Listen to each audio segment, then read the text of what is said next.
Всем привет, всем здрасте, дорогие друзья, с вами Кисель. В этом видео мы с вами продолжаем разбираться и смотреть, что у нас добавили в 8-м обновлении Одиссеи. И помимо флотоносцев, помимо той самой спасательной капсулы, есть много чего еще интересного. А обо всем подробнее далее. А с вас, как всегда, лайк, подписочка, колокольчик, контент. Поехали! Ну, собственно, давайте с изменениями, связанными с кораблями. Многим кораблям, добавили дополнительные кресла, что позволяет теперь в мультикрю летать не втроем, то есть вы еще двое, а вчетвером. То есть целое крыло туда влезет. Применение этого дела, ну такое. Ну из серии то, что вы летите на миссию наземную, довольно сложная, высокий уровень опасности, или, скажем, миссия рейд, либо наземные зоны конфликта, и хотите позвать с собой своих друзей, но им лететь долго. Можете просто позвать их в экипаж. Ну, внутрь корабля.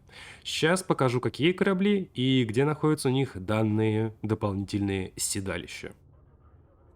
Вот наша анакондочка, и как бы здесь собственно место, вот тут у нас место, и за ним еще одно вон там сзади находится. Да, теперь не симметрично, но зато есть. И кажется, там теперь открыта дверь, раньше вроде была закрыта. Не помню, напишите об этом в комментарии. Также случилось с Тайпом 9. Вот вы видите, наверху восседает наш игрок, а внизу под ним трое. Имперский катер, то же самое. Вот место, вот еще одно место, и вон два седалища на галерке на Камчатке сзади. Федеральный корвет тоже заимел дополнительное место сзади слева. Но, блин, прикол в том, что симметрия опять нарушена, но да ладно, ввели так ввели. Ввели бы лучше что-нибудь другое. Ну, естественно, это не все корабли, просто показывать каждый, я думаю, это будет утомительно. В общем, еще там, в этом списке у нас Альянс Crusader, ну, Aliens Crusader, который Chieftain, который Challenger, но Crusader, который с истребителем, понятно. Далее Белуга еще к этому списку, Type 9, я сказал, и Type 10, конечно же. Вопрос, почему нету Крайта МК-2, хотя он тоже может истребитель точно так же, как Crusader, я не знаю. Видимо, кофеварка, которая находится внутри кабины, занимает много места вместе с барной стойкой. Да, там есть кофеварка и барная стойка. Я на полном серьезе. Новые инженеры, связанные с личным снаряжением, то есть комбинезонные и ручные пушечки. Но, друзья, они у нас в колонии. Это получается Ленор Бресса, это получается у нас Балтанос, это получается у нас Роза Дайетте и еще один инженер. Yi Shen почему-то здесь не видно. Касательно видосы этих инженеров, как их открывать, что они умеют, естественно, будут на канале, просто ну, если все это в одну кучу напихаю, это будет тяжко. И еще, судя по всему, как бы, возможно, скоро будет стрим и полетим в колонию, потому что тут как бы 5 поселений колоний, дружественные отношения с колонией консул, ну и так далее. И как бы, так как продали на станциях колонии в общей сложности 10 рецептов коктейлей или кулинарных рецептов. Не, ну это кирдык. Также нам добавили различные приколюхи с наземными миссиями. То есть добавлены новые миссии для встречи и взаимодействия с персонажами в самих поселениях. Далее добавлены новые миссии по доставке и контрабанде, и добавлены корабли охотников за головами и убийц в некоторые миссии Одиссеи. То есть это как будет в космосе, приключение может быть у вас с перехватом, так и, как я понял, в поселении также будет непись, которая захочет вас грохнуть. Приятное дополнение. Также, не знаю зачем, видимо, чтобы просто мы могли выделяться и показывать эмоции как-то, кроме вот такого сидения на лице уничтоженной неписи или игрока. В общем, добавили эмоции. И давайте-ка сейчас я вам все покажу, но для этого мне нужен, так сказать, Фурис. Чтобы активировать эмоцию своего персонажа, нужно зайти в меню на клавишу B. И здесь уже мы это дело выбираем. Но прикол в том, что то ли у меня что-то с мышкой не то ли как-то это странно все, а вот вроде работает, а вроде не работает. В общем, сейчас покажу, как это будет выглядеть со стороны. Спасибо Фуризу за демонстрацию. Это он указывает, получается. Здоровается. Палец вверх, все дела. Отказывается. Что-то там непонятное. Останавливает. хлопает в ладошки. Отдает честь. 07, командир. Вот как-то так, ребят. И слава богу, это не за Арексы. Это могло быть реально за Арексы. В общем, спасибо Фуризу за демонстрацию. И немножечко его красивой гоночной белуги. Не, реально прикольно выглядит. И да, те же самые высокие настройки. 1080p, 1050 Ti. Это касательно производительности и оптимизации. Но у всех все по-разному, даже на одинаковом железе. Не забывайте. Видео касательно оптимизации, если хотите, я сделаю. Ну а пока я лечу на такси, чтобы продемонстрировать вам кое-что еще другое. Обновление затронуло еще и горизонты, и тут на самом деле не очень много.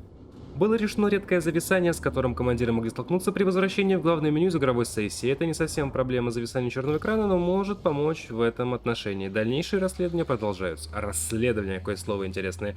Падальщики торгоидов больше не должны пробиваться сквозь землю. Ну, я вроде не замечал, чтобы летающие а-ля дроны таргов так себя вели.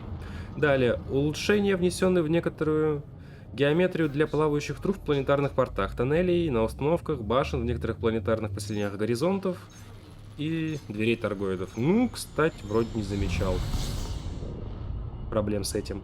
Далее, улучшено отображение текста на станциях статистики командира кодекса. Тоже не замечал, вроде все было нормально. Исправлена проблема с элементами предварительного просмотра магазина, которые ранее могли иметь пустые поля. И виджет управления полетом мыши теперь корректно скрыт при использовании камеры Suite. Ну, то есть, ну, вы поняли. И так далее. Да, интересно. Ну да ладно. Теперь, что касательно интерьера флотоносца. Я это показывал, но толком не погружался в данный вопрос. В общем, что у нас тут получается?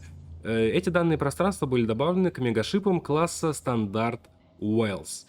И как бы... все. Но они включают некоторые услуги, конечно же, и некоторые услуги это InterAstra, Top of Interstellar, Advanced Genomics, Pioneer Supplies, Bartender, это бармен, если что, Advanced Solution и Rescue Capsules. А вот капсулы, друзья, тут уже прям, ну, я вам скажу, я не понимаю, что они должны делать, как и не понимают многие люди, которые находятся у меня в комментариях сейчас, ой, в комментариях, в Дискорде, прошу прощения. Сейчас будем говорить про капсулы. По поводу спасательных капсул, не совсем понятно, я правда не понимаю, что тут написано вообще, что пишут фронтиры по этому делу. Megaships to cover any rare situation where players may be trapped on a megaship and unable to return to their own ship. Короче, когда мы не можем вернуться на ваш корабль, что-то должно произойти.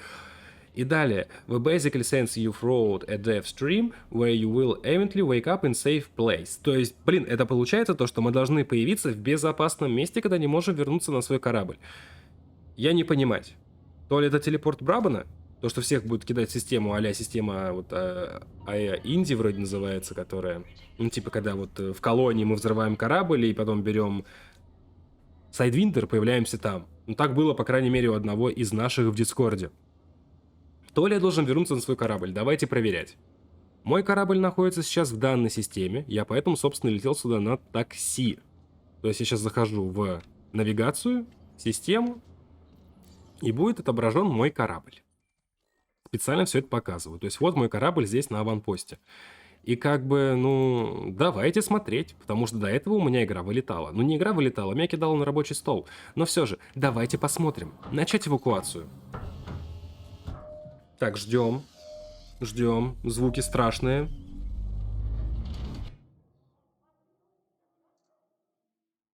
Класс. Давайте убедимся в том, что это не проблема с интернетом. Нажмем ОК, и сейчас я буду говорить все это время без остановки, чтобы вы поняли. А, я уже в, собственно, главном меню. Хотел без клеек, думал, будет долго. Нет, довольно быстро загрузилось. Захожу обратно в Open, и что я вижу? Никаких проблем с сетью, я захожу. Я не знаю, что это. Я не знаю, что они хотели сделать. Пишите в комментариях, может, я неправильно понял посыл, который они писали в патч-ноуте. Написали они его сами. Не знаю. Это, конечно, все прекрасно. Но не забывайте такой момент, то что у фронтиров обычно выходит обновление, и когда?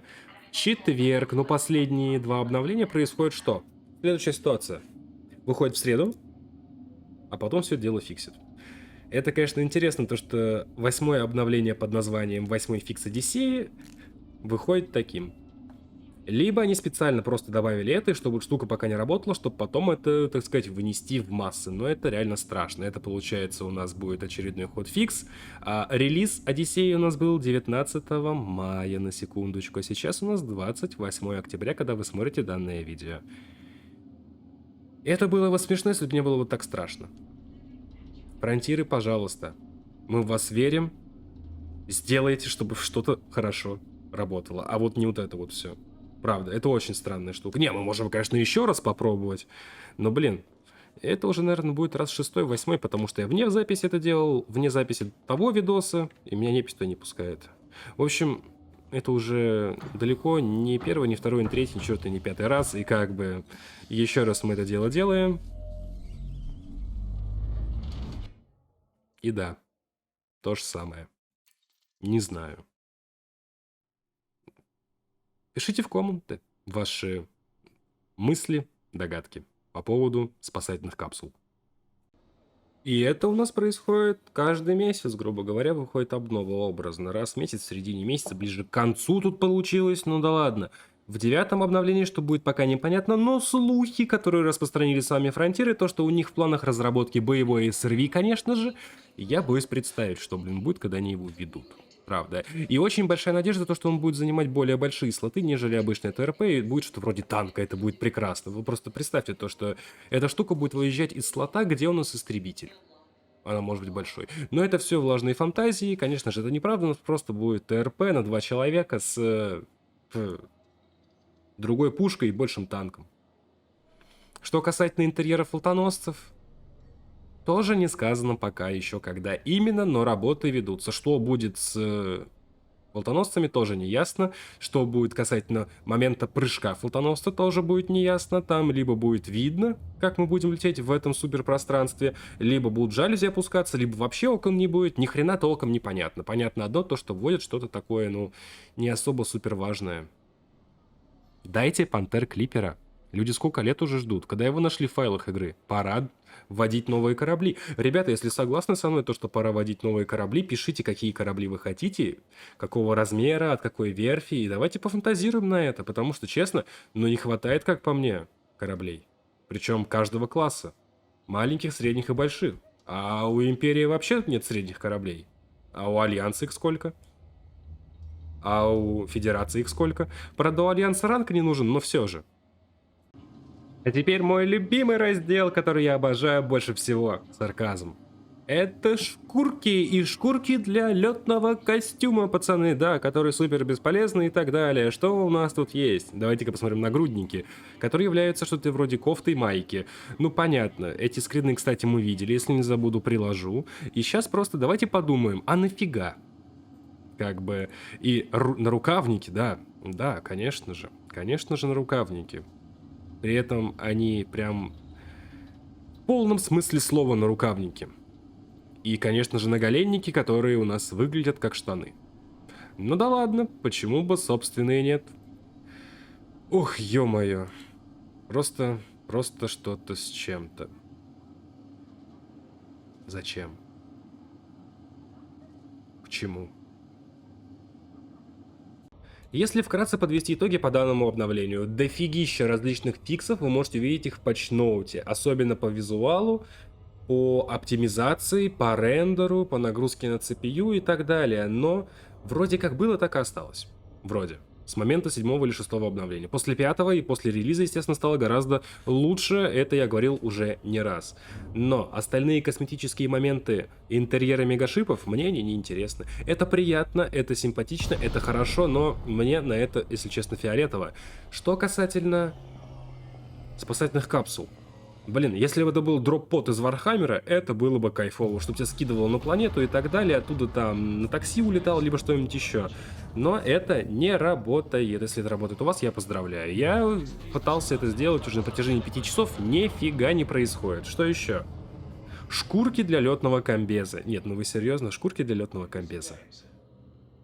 В будущем они хотят, как я говорил, интерьер для флотоносца. Мне нафиг не нужен интерьер для флотоносца. Что я хочу как игрок, который любит эту игру и который снимает по ней контент. И в довольно большом количестве. Я хочу новые корабли. Я думаю, вы тоже. При этом маленького размера, среднего и большого, различные там смесь технологий торгоидов, смесь технологий стражи, это будет шикарно. Красота. Я еще хочу наземную технику. У нас как-никак фронтиры решили пойти в расширение всего этого дела. В плане контента на планете, на ногах. Так дайте нам новое ТРП. Но ТРП это не особо интересно. У нас есть уже ТРП, и оно в боевой, так сказать, ситуации показывает себя хорошо. Я хочу боевой БТР, я хочу различную наземную технику, а не просто тупой вездеход. Потому что, извините, но управляется он отвратительно. И вы это знаете, ребят. Ну вот реально, мы все летали по планетам с низкой гравитацией. Это все прекрасно. Но когда ты высаживаешься на ТРП, там поворачиваешь, и тебя просто перекручивает. И, ну не надо. Эх. Мечты, мечты, мечты. Ладно, что-то меня вообще в другую, так сказать, сторону понесло. Крик души, я его, пожалуй, оставлю. А у меня на этом все, друзья. Всем спасибо, что смотрели, ставьте лайки, подписывайтесь на канал, жмахайте колокольчик. В описании под видео будет ссылочка на плейлист со всеми видео касательно Light Dangerous, которые я отснял для вас, мои дорогие. И там уже как бы больше 500 видео, отснятых меньше, чем за год. И те люди, которые говорят то, что в этой игре ничем заняться и мало контента, ребята, они в корень не правы, я вас уверяю. Заняться есть чем, дел дофига, контента много. Плюс... Многие видосы я структурировал, что это означает. В описании вас ждет 21 плейлист, обзоры кораблей, топы кораблей, материалы, данные, стражи, торгоиды, ручные пушки, корабельные пушки. Господи, комбинезоны, как это все улучшается, как собирать различные фиты, куча полезной информации, но все же общее, что я отснял в одном большом плейлисте. Плюс, будут ссылочки на социальные сети, такие как Инстаграм, группу ВК, Дискорд сервер и Телеграм-канал, где публикуется информация о выходящих видео непосредственно в день их релиза, друзья. Также в Телеграме и Дискорде имеются чаты, чтобы вы могли общаться друг с другом на различные темы, касательно различных игр, собираться, чтобы поиграть хоть в CS, хоть в дотку. Не осуждаю, сам играю в различные игры, как по сеттингу, так и по жанрам, в этом заметили уже по стримам и иногда выходящим видео по другим играм. Плюс... Моя эскадрилья получила минорную фракцию. Что это означает? У нас есть своя система, свои станции, космопорты и так далее. Если хотите в этом деле поучаствовать, то ссылочка на Discord в описании. И еще, пожалуйста, пишите, какие игры вы хотите видеть на канале, какие обзоры, какие гайды, какие стримы. Спасибо. А на этом давайте прощаться. С вами был Кисель, всем до встречи и пока-пока.